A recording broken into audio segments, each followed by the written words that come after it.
Welcome to Khan's Crop Academy. Good morning, student. Hi, we are going to learn Standard 11 Agriculture, Science and Technology and Crop Science paper second. In previous lecture, explain the physical purity of seed. Testing of physical purity. विद्यार्थी मित्रांनो, आपलं lecture number 4 सुरू आहे. त्या चॅप्टरचं नाव seed आहे. हा chapter agriculture science and technology आणि crop science या दोन्ही विषयाला आहे, म्हणून आपण कंबाईनच घेत आहोत. या लेक्चरमध्ये आपण लेक्चर नंबर 10 मध्ये म्हणजे अगोदरच्या लेक्चर नंबरमध्ये आपण फिजिकल प्युरिटी टेस्ट कशी बघायला पाहिजे बियाणाची याचा आपण डिटेल अभ्यास केलेला आहे. तर आज या लेक्चर नंबर 11 मध्ये आपण बघत आहोत सीड हेल्थ टेस्ट. बघा विद्यार्थी मित्रांनो, मानवाचीच हेल्थ आपण ऐकलो होतो, परंतु सीड हेल्थ सुद्धा आहे. सीड हेल्थ टेस्ट सुद्धा होते बाळा. सीड पॅथॉलॉजी बघा, तर बियाणं रोगट आहे का निरोगी आहे हे सुद्धा आपल्याला टेस्टद्वारे कळतं बाळांनो. बघा सायन्स किती पुढे गेलेलं आहे, टेक्नॉलॉजी कशी आलेली आहे. बी शुद्ध आहे का अशुद्ध आहे, रोग आहे का निरोगी आहे हे आपण टेस्ट घेऊन कळतं आपल्याला. बघा जसं मानवाला टायफॉइड आहे का मलेरिया आहे, काय कमी जास्त आहे रक्तामध्ये हे आपण पॅथॉलॉजी लॅबमध्ये टेस्ट करतो.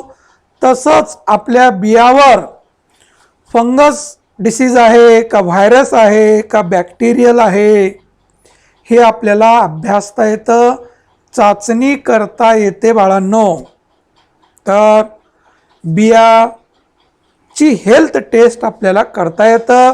तर बघूया आपण. Seed health refers to the presence or absence of disease causing organism such as fungi, bacteria, viruses and animal pest also. काय म्हटलं विद्यार्थी मित्रांनो, बियावर सुद्धा रोग असतं, त्याचे मायक्रो ऑर्गॅनिझम असतात, त्याचे सूक्ष्म जीवाणू असतात. मग ते आहे की नाही, प्रेझेंट आहे का ॲब्सेंट आहे हे आपल्याला जज करता येतं, टेस्ट करता येतं. तर जास्त करून पीक हे कशानं अफेक्ट होतं, फंगस डिसीज ज्याला आपण बुरशी रोग असं म्हणतो. मानवावर कमी येते बुरशी रोग आहे ना, जास्त बॅक्टेरिया डिसीज होतं आपल्याला आणि काही व्हायरस असतात आहे ना. पिकावर सगळ्यात जास्त फंगल डिसीजचा प्रादुर्भाव होतं, fungal disease. Second bacterial disease, third virus आहे ना. तर व्हायरस डिसीज असेल तर काही उपाय करता येत नाही. Precaution is better than cure हेच आहे ना, प्रिकॉशनच घ्यावं लागतं व्हायरससाठी. परंतु फंजा बॅक्टेरियावर उपाय आहे ना. तर बघूया आपण methods of seed health testing. Method कोणकोणते आहेत. First examination without incubation, without incubation है ना. एक्झामिनेशन विदाउट इन्क्युबेशन, इन्क्युबेटरचा वापर करायचं नाही है ना. मशिनरीचा वापर न करता आपल्याला हेल्थ टेस्ट करता येतं. तर त्यामध्ये it revolves presence or absence of pathogen examined, however does not give any indication about the viability of the pathogen. तर प्रेझेन्स और absent जे आपण फंगस, व्हायरस, बॅक्टेरिया डिसीज हे बियावर आहे हे आपल्याला जाणवतो का बाळांनो. मग हे परीक्षण करूनच आपल्याला माहीत होईल ना. मग त्याचे परीक्षण वेगळे आहेत, परंतु विदाउट इन्क्युबेशनचं टेस्ट आहे. बघा त्यामध्ये पहिली आहे direct examination. Direct examination, seed are directly examine with or without stereoscopic microscope. Under मायक्रोस्कोपच्या साहाय्याने, इलेक्ट्रो मायक्रोस्कोप आहे याच्या अंडरमध्ये आपल्याला बी ऑब्झर्व करता येते आणि बघता येतं की या बियावर काही मायक्रोऑर्गॅनिझम आहे का. मायक्रो म्हटल्यानंतर अतिसूक्ष्म जे डोळ्यांनी दिसत नाही त्याला मायक्रो ऑर्गॅनिझम असं म्हणतो आपण. ते मायक्रोस्कोप अंडरमध्ये बघता येतं, ते एक्झामिनेशन करता येतं. The ergot and sclerotin bodies, nematodes, galls, smart balls, insect might damage to seed etc. as well as discoloration of seed. These are the observation under the microscope. तर एर्गॉट बाजऱ्यावर येणारा रोग आहे महत्वाचं, बियाद्वारे होणार. आपण कशाचा अभ्यास करत, कोणत्या रोगाचं? बियाद्वारे होणाऱ्या रोगाचं. जे बियाद्वारे होतात रोग त्याचंच एक्झामिनेशन म्हणजे सीड हेल्थ टेस्ट करता येतं. आता तुम्ही म्हणणार जमिनीद्वारे होणारं, मातीद्वारे होणारं, पाण्याद्वारे होणारं, कीटकाद्वारे होणारं, हवेद्वारे होणारं, हे बघता येणार का? बियावर नाही. जे बियाद्वारेच होणारं जे रोग आहे हेच आपल्याला ऑब्झर्वेशन करता येणार आहे. या व्यतिरिक्त करता येणार आहे का? नाही. तर वेगळं काय मीडिया आहे स्प्रेडिंग ऑफ डिसीजचं. मीडिया पहिलं आपण म्हटलं सीड आहे बियाद्वारे होणारं, माती आहे जमीनद्वारे, मातीद्वारे, सॉईलद्वारे, नंतर हवेद्वारे होतं प्रसार रोगाचं, कीटकाद्वारे प्रसार होतो आहे ना, तर पाण्याद्वारे होतं. हे 5 मेजर काय मीडिया आहेत ट्रान्सफर करणारे. तर यामध्ये फक्त बियाचं आपण ऑब्झर्वेशन करत आहोत. बियाद्वारे होणारे जे रोग आहेत त्याचे स्पोर बियावरच असणार आहेत, मग ते टेस्ट करता येत आपल्याला अंडर मायक्रोस्कोप. त्याला काय म्हणा आपण? Examination without incubation test, direct examination ते मायक्रोस्कोप आहे ना. तर काय काय होतं, एर्गॉट डिसीजचं जे स्केलेरोटिन बॉडीज आहेत ते बघायला मिळतं, नेमॅटोड्स आहेत, गॉल्स आहेत, स्मट जे येतं ज्वारीवर, कानी रोग ज्याला म्हटलं जातं त्याचे जे स्पोर्स आहेत ते बघायला मिळतं. जे कीटकं माईटनं डॅमेज केलं, बियाला डॅमेज झालेला भाग जेणेकरून सहसा दिसत नाही आपल्याला, ते अंडर मायक्रोस्कोपमध्ये बघता येतं. आणि नंतरचं डिस्कलरेशन ऑफ सीड, त्याचं कलर चेंज झालेलं असेल ते मायक्रोस्कोपमध्ये बघता येतं आपल्याला. तर हे ऑब्झर्वेशन करता येतं आपल्याला डायरेक्ट एक्झामिनेशनद्वारे. Then second, examination of imbibed seeds.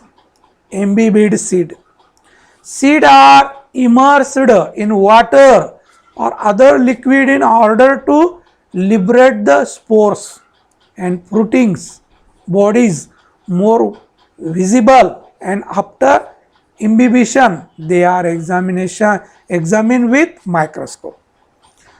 दुसरी टेस्ट जी आहे इम्बिबिड सीड असं म्हटलं जातं.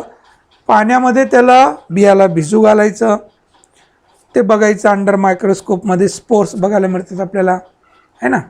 तर त्याद्वारे आपल्याला बघता येतं. तर त्याचे स्पोर्स जे आहेत ते वर तरंगतात आणि लवकर व्हिजिबल होतं. तर आपण मिठाच्या द्रावणानं तयार करून बी टाकलं तर जे काही रोगट बियाणं असतं ते वर तरंगतं बघा. जे स्पोर्स असणारे जे बियाणं आहेत ते वर तरंगतं. तर तेव्हा ते डिसीज बियाणं वेगळं करता आलं आपल्याला आहे ना. तर असं पाण्यामध्ये घातल्यानंतर सुद्धा आपल्याला टेस्ट करता येतं. Third, examination of organism remove after washing. Examination of organism remove after washing. तिसरं एक्झामिनेशन असं आहे बियाणं धुवून घ्यायचं. बियाणं काय करायचं बाळांनो? धुवून घ्यायचं. बियाणं धुतल्यानंतर सुद्धा आपल्याला काय टेस्ट करता येतं. Seeds are immersed in water or other liquid or alcohol and shaken vigorously to remove fungal spores, nematode etc. तर त्याला पाण्यामध्ये चांगलं त्याला हलवायचं, शेकिंग करायचं, तर त्याचे स्पोर्स काय होतात पाण्यामध्ये काय होतात वॉश आउट होतात, म्हणजे पाण्यामध्ये मिळतात ते spores. The excess liquid is removed by filtration, evaporation and extracted material examined by microscope. मग फिल्ट्रेशन करायचं आहे ना, बॅक्टेरियल फिल्ट्रेशन पेपर असतं बघा आहे ना, त्याच्या साहाय्यानं चाळून घ्यायचं, एक्स्ट्रा पाणी निघून येणार. मग जे जमा झालेलं आहे त्याला काय करायचं, इव्हापोरेशन करायचं है ना. मग ते एक्स्ट्रॅक्ट जे जमा झालेलं आहे ते मायक्रोस्कोपमध्ये बघायचं, तर आपल्याला कळतं की या बियावर रोग आहे की नाही. समजलं का बाळांनो. या पद्धतीनं ही पहिली एक्झामिनेशन आपण बघितलं विदाऊट इन्क्युबेशनची टेस्ट. कोणती? विदाऊट इन्क्युबेशनची टेस्ट आपण बघितले. त्यामध्ये 3 टेस्ट बघितल्या आपण. तर तिन्ही मायक्रोस्कोप अंडरमध्येच आहे, पण डायरेक्ट बियाणं पाण्यामध्ये भिजवून नंतर धुवून, अशा 3 आहे. किती सोपे आहेत. तर एक्झामिनेशन आफ्टर इन्क्युबेशन बघूया आपण. In this method the seed is incubated for a specific period. In this method the seed is incubated for a specific period. काही ठराविक वेळेपर्यंत ते बियाणं इन्क्युबेटरमध्ये ठेवलं जातं. Incubator. The following media are commonly used for incubation. तर ते इन्क्युबेशनमध्ये आपण ते बियाणं ठेवणार आहोत, तर ते मीडिया वापरणार ते बी. त्यामध्ये कोणतं मीडिया वापरणार आपण? ब्लॉटर आहे, सँड आहे, अगर प्लेट आहे. यामध्ये बियाणं ठेवलं जातं त्या इन्क्युबेटरमध्ये. तर तेव्हा आपल्याला कळून येतं की मायक्रो स्पोर्स आहे की नाही, मायक्रो ऑर्गॅनिझम आहे की नाही, मायक्रोऑर्गॅनिझम आहे की नाही. तर हे मीडिया वापरायचं, ब्लॉटर वापरायचं किंवा सँड वापरायची किंवा अगर प्लेट वापरायची. ह्या 3 पैकी कोणतंही एक वापरून आपल्याला टेस्ट घेता येतं. Blotter method. In this method seed are placed of moistened blotting papers at 20 millimetre apart. 20 millimetre apart है ना. एवढं रुंद कागद, ते एक पेपरच आहे ते ब्लॉटिंग पेपर नावाचं. त्याला ओलं करून घ्यायचं आणि 20 मिलीमीटर अपार्ट आहे ते. 20 millimetre apart. The blotters are rolled or placed in containers and incubated for specific number of days. The blotters are rolled. काय करायचं? त्याचा रोल करायचा. और place in container and incubated for a specific number of days. काही दिवसापर्यंत ते blotter पेपरमध्ये काय आपण बियाणं ठेवणार आहोत आणि ते इन्क्युबेटरमध्ये ठेवायचं. Then it is examine under magnification for the presence of pathogen. मग ते मॅग्निफिकेशनद्वारे काय करायचं? पॅथोजन कोणते ऑर्गॅनिझम, पॅथोजन म्हणजे मायक्रो ऑर्गॅनिझम कोणते प्रेझेंट आहे ते आपल्याला बघता येतं. तर ही एक टेस्ट ब्लॉटरची या पद्धतीने ब्लॉटर मेथड आहे. 20 मिलीमीटर डायमीटरचं ह्या पद्धतीने हे ओलं करून घ्यायचं, त्यामध्ये बियाणं ठेवायचं, इन्क्युबेटरमध्ये ठेवायचं आणि ऑब्झर्व करायचं की कोणते मायक्रो ऑर्गॅनिझम या बियावर आहेत. हे टेस्ट करता येतं या पद्धतीनं. या पद्धतीनं लक्षात, या पद्धतीनं हे आपल्याला टेस्ट करता येतं. बघू लागलो का विद्यार्थी मित्रांनो? बघा, पूर्ण प्रॅक्टिकल सहित आपलं चालू आहे अभ्यास. आणि आपल्याला चॅप्टरच आहे 12वीला सीड प्रोसेसिंग अँड टेस्टिंग म्हणून. सर्व याच्यावर अवलंबून आहे. सगळ्या टेस्ट आहेत तिथं. इथं डिटेल टेस्ट आहे, तिथं फक्त प्रोसिजरली भाग आहे तिथं. तर या पद्धतीनं आपण हे टेस्ट घेतो. तर हे सोल्युशन आहे, त्या सोल्युशनमध्ये आपल्याला ऑब्झर्व करता येतं अगर मीडिया वापरून, सँड वापरून. आता सेकंड बघूया आपण, सँड मेथड.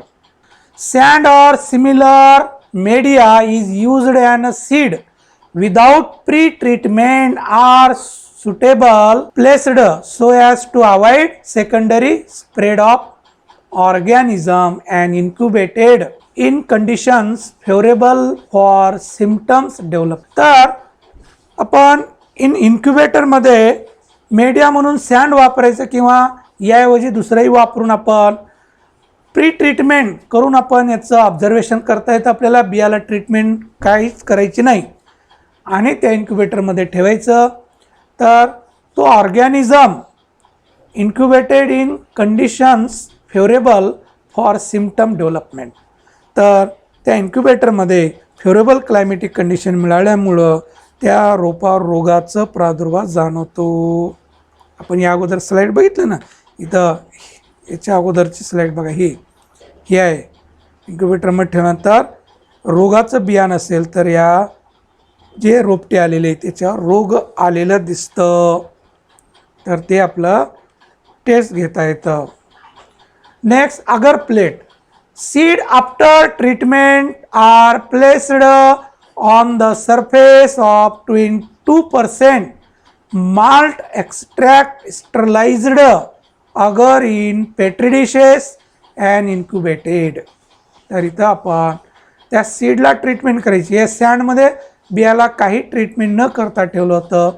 आता अगर प्लेट जी आहे त्याला बियाला ट्रीटमेंट करायची आहे. 2% malt extract sterilised agar in petri dishes and incubated. The colourless the colonies of fungi can be identified on agar directly or by lens. तर जर रोगाचे मायक्रो ऑर्गॅनिझम असतील, स्पोर्स असतील, तर त्याचे कॉलोनीज दिसतात. मग त्याचं ग्रुप दिसतं आपल्याला त्याच्यावर फंगस ऑर्गॅनिझमचं, आणि ते आपल्याला लेन्सद्वारे आपल्याला बघता येतं. तर हे agar plate. Then third, examination of growing plants. आपल्याला प्लांट ग्रो करून बघता येते आणखी डिसीज.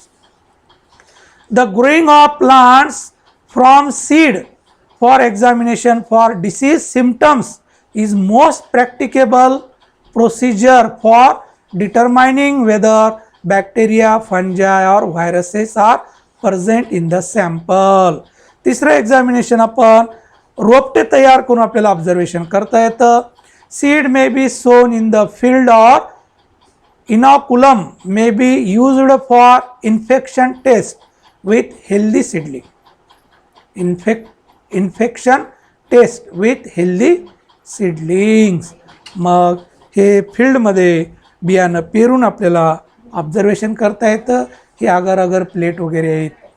तर नेक्स्ट आपण बघूया सीड मॉइश्चर टेस्ट बघायचं आपल्याला. बियामध्ये मॉइश्चरचं प्रमाण किती आहे. हेल्थ टेस्ट केलं आपण. आता सीड मॉइश्चर टेस्ट. आता सोयाबीनचं सीझन आहे. मार्केटमध्ये जर आपण फेरी घातली तर प्रत्येक शेतकऱ्याचं सोयाबीन किती ओलाव्याचं प्रमाण आहे जज केलं जातं. तर काय त्यांच्याकडं छोटीच इन्स्ट्रुमेंट आहे, मशीन आहे. त्यामध्ये बी घातलं की तुम्हाला डिजिटल त्याचं मॉइश्चर पर्सेंटेज येतं. ते आपण दाखविणारच आहोत तुम्हाला. तर मार्केटमध्ये सोयाबीनचं ओलावा बघितलं जातं आणि त्यानुसार रेट मिळतं. ओलाव्याचं प्रमाण किती आहे. तर ओलावा जास्त असेल कमी भाव मिळणार, ओलावा कमी असेल भाव जास्त मिळणार. तर हे मॉइश्चर टेस्ट करता येतं आपल्याला. आणि आपलं बियाणाचं मॉइश्चर पर्सेंटसुद्धा त्या बॅगवर मेन्शन केलं जातं. आपण जे बियाणं आणतो खरेदी करून कृषी केंद्रावरून, त्या बॅगवर लिहिलं असतं बघा moisture percentage. Moisture content of seed is one of the important factor affecting viability and quality of seed. Viability and quality of seed. तर मॉइश्चर पर्सेंटेज कशावर अफेक्ट करतं, त्याच्या व्हायबिलिटीवर आणि क्वालिटीवर अफेक्ट करतं. आपण शिकलो ना, मग ओलावा जास्त असेल तर व्यवस्थित उगवण शक्ती होत नाही है ना, तर त्याच्या क्वालिटीवर अफेक्ट करतं. मग ओलावाही मॉइश्चर पर्सेंटेज किती असायला पाहिजे बियाचं हे आपण सांगितलं होतं, 11 to 13%. It is less in weight when the seed is dried or the quantity of water collected when it is distilled. It is loss in weight when the seed is dried. तर dried करून ओला पण lengthy process आहे. अगोदर मोजून घ्यायचं, नंतर त्याला dry करायचं, ड्राय बियाणं मोजायचं. तर अगोदरचं बियाणामधून नंतरचं बियाणं मायनस करायचं, ओलावा पर्सेंटेज निघतं. It is expressed as a percentage of the weight of the original sample. मग हे पर्सेंटेजनं मेन्शन केलं जातं. 10% आहे, 15% आहे, 16% असं आपण टक्के. तर जनरली तर हे 11 to 13% असायलाच पाहिजे. त्याच्या वर जर असेल तर ओलावा आहे असं म्हणतो आपण. तर methods of moisture determination. The basic methods are drying without heat. गरम न करता ड्राय करणे सूर्यप्रकाश आणि samples are dried without heat or moderate heat in vacuum using phosphorus pentoxide is desiccant तर आपल्या हीट न देता आपल्याला त्याचा ओलावा कमी करता येतं, त्यानुसार आपल्याला जज करता येतं. सेकंड आहे लायोफिलायझेशन, फ्रीजमध्ये ड्राईड करून. Biological material are frozen and water remove by sublimation in vacuum. त्या व्हॅक्यूममध्ये काय केलं जातं, ड्राय केलं जातं, नंतर बघितलं जातं. रिव्हर्सिबिलिटी मेथड, त्यामध्ये फर्स्ट आहे rate drying. This method determine drying time and temperature so that loss of weight by decomposition is accounted. तर ही एक रेट ड्राइंग मेथड आहे, तर त्याद्वारे सुद्धा आपल्याला बघता येतं. नंतर कार्ल फिशर टायट्रेशन मेथड आहे. In this method water is extracted from finally ground seed with methyl alcohol and then determined by titration by a special reagent. आता इथं केमिस्ट्रीचा भाग आहे, रिएजंट वगैरे म्हटलं की टायट्रेशन म्हणजे केमिस्ट्रीचं, त्याला वेळ लागणार आहे आणि त्याला रिएजंटसुद्धा लागतात. This is most accurate method. However this method require much time. आता ॲक्युरेट मेथड आहे पण वेळ पण लागणार आहे बाळांनो. Equipments and high skill of operation and hence not practically use. मग इक्विपमेंट्स स्किल हे ते सगळं लागतं म्हणून हे प्रॅक्टिकलीमध्ये नाही. देन फोर्थ आहे hot air oven method is most practical and commonly used for moisture determination. Hot air oven असतं बघा, त्याच्यामध्ये बियाणं ठेवून अगोदर मोजून घ्यायचं, त्याच्यावर ठेवायचं, नंतर काढून मोजलं की बघायचं दोघांमध्ये फरक किती आहे, त्याचा पर्सेंटेज मल्टिप्लाइड बाय 100 केलं की झालं त्याचं मॉइश्चर निघतं. Then use of moisture meter. The moisture determination is based on the principle on that the moisture content in the seed is directly proportional electrical conductivity of seed. Use of moisture meter असतं बघा. तर प्रत्येक grain मार्केटमध्ये आता सोयाबीनला तर ते कंपल्सरीच आहे, मॉइश्चर मीटर लावलं जातं. The moisture determination is based on the principle on that the moisture content in the seed is directly proportional electrical conductivity of seed. The various types of moisture meter are universal electric moisture. आता वेगळे moisture metre आहेत, ते नाव आहेत मीटरचे. Universal electric moisture meter, Steinlite moisture test, Marconi moisture test, digital moisture meter. हे meter आहे ते आपण बघूया. हे मीटर आहेत determination of seed moisture content. हे मीटर आहेत, वेगवेगळे मीटर आहेत. तर हे मॉइश्चर मीटरच्या सहाय्याने आपल्याला तेव्हाच्या तेव्हा जज करता येईल. सोयाबीन टाकलेलं आहे, इथं सोयाबीन टाकलं की इथं दाखविते 11.51% मॉइश्चर पर्सेंटेजमध्ये दाखविलं जातं. तर हे इलेक्ट्रॉन आहे, त्याचा ओलावा मोजतं त्याने खटकन डिजिटल मीटर. ओके, हे सुद्धा मीटर आहे ना. या पद्धतीत धान्य टाकलं याच्यामध्ये की ओलावा मोजला जातं. हे मीटर आहे, हे लक्षात. तर यामध्ये टाकलं बी आहे की मोजलं जातं आहे. तर या पद्धतीनं हे मोजलं जातं मार्केटमध्ये ओलावा बियाणाचं. तर हे मॉइश्चर मीटर असं म्हटलं जातं. त्याचे नावं माहीत असायला पाहिजे. त्याअर्थी मित्रांनो इथं आपण थांबूया. थँक्स. जय जवान जय किसान.